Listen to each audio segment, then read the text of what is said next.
Now, my father was standing in those docks in Casablanca in the heat. He was one of that motley group of men in French uniform, most of whom spoke very little French, and all of whom spoke Polish. And he told me that the response of the men to the rousing speech given by the officer was that they started shouting, "To Last Hope Island!" And they piled on to that little ship to the extent that he said it was standing room only on that vessel that was sailing to Gibraltar.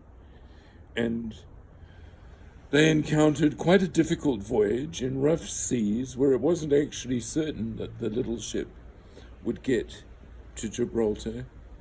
And they reached there on the 3rd of July.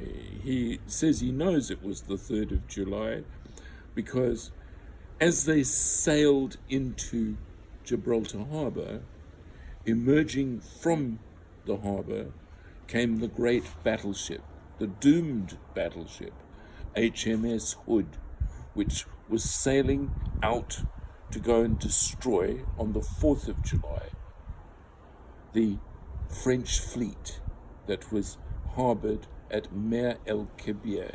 And it was one of the great controversial incidents of the war. And if you can imagine that great battleship, which was fated a few months later to be sunk by Bismarck.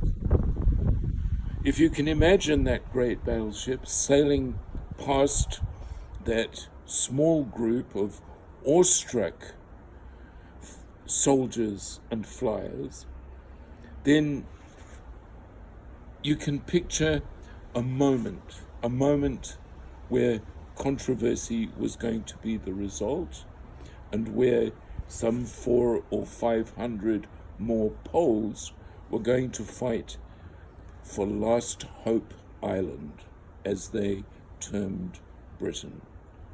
Such was their sense of commitment that very few were left behind to get on the ship that sailed to Argentina.